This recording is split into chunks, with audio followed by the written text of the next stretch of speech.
ఇలాంటి సంఘటనలన్నీ కొంచెం చాలా డిస్టర్బింగ్ అండ్ అన్ఫార్చునేట్ అండి. పిల్లలు చదువుకునే పిల్లలకి గవర్నమెంట్తో పాటు ఎవరైతే వెహికల్స్ ఓనర్స్ ఉన్నారో వాళ్ళు కూడా కొంచెం రెస్పాన్సిబుల్గా బిహేవ్ చేయాలి. అండ్ ఈ మధ్యకాలంలో ఇలాంటి యాక్సిడెంట్స్ చాలా వింటున్నాము. అండ్ మా కాలేజ్ పిల్లలు ముగ్గురు ఇలా అవ్వటం అండ్ ఎగ్జామ్స్ రోజు పిల్లలు మేమందరం చాలా డిస్టర్బ్డ్గా ఉన్నాము. I appeal to the people and government, please take necessary measures to avoid such type of accidents.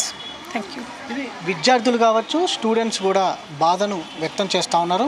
మరికొంతమంది కూడా మాట్లాడించే ప్రయత్నం. మేడం చెప్పండి, జరిగినటువంటి ఘటన చూస్తే ఎట్లా అనిపిస్తూ ఉంది? వెరీ అన్ఫార్చునేట్ అండి. అమ్మాయి బాగా చదివేది, మా కాలేజ్ నుంచి 3 అమ్మాయిలు చనిపోయారు. It's very bad for us. చాలా బాధగా ఉంది. రోడ్డు ఎవరో చేసిన తప్పుకు ఈ పిల్లలు బలయ్యారు. డ్రైవర్ తప్పిదం వల్ల బస్సు డ్రైవర్తో సహా 17 మంది చనిపోయారని న్యూస్లో చూసాము. అందులో మా స్టూడెంట్స్ 3 ఉండడము వెరీ అన్ఫార్చునేట్. చాలా బాధగా ఉంది.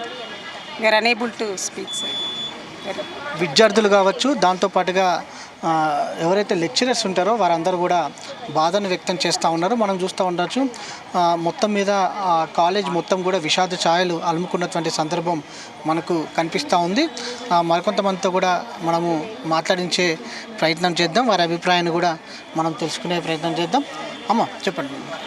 సాయి ప్రేమ స్టూడెంటే అండి. తనకు కాలేజ్కి రెగ్యులర్గా వస్తుంది, క్లాసెస్ బాగా అటెండ్ చేస్తుంది. ఏ క్వశ్చన్ అడిగినా కూడా స్పాంటేనియస్గా ఆన్సర్ చెప్పే అమ్మాయి ఇలా జరగడం ఎర్లీ మార్నింగ్ మేము న్యూస్ వినేసరికి చాలా బాధాకరంగా అనిపించింది. వాళ్ళు ఒకే ఫ్యామిలీకి చెందిన 3 సిస్టర్స్.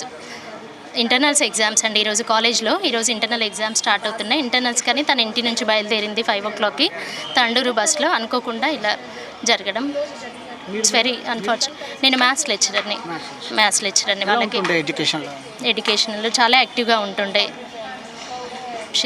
ఇవాళ నుంచి ఇంటర్నల్స్ సరిగ్గా రాశారంటారా విద్యార్థులు? ఎందుకంటే మొత్తం ఎవరిని చూసినా కూడా చాలా ఎమోషనల్గా కనిపిస్తూ ఉంది. కాలేజ్ ఒక్కరు కాదండి, 3 స్టూడెంట్స్ కాలేజ్ మొత్తంలో. ఒకరు బీకామ్ స్టూడెంట్, ఒక ఆమె ఎంపీసీఏఎస్ బీఎస్సీ స్టూడెంట్స్ 2 ఉన్నారు. సో కాలేజ్ మొత్తం చాలా అసలు మాకు డైజెస్ట్ చేసుకోవడానికి చాలా హార్డ్గా ఉంది ఈ విషయాన్ని.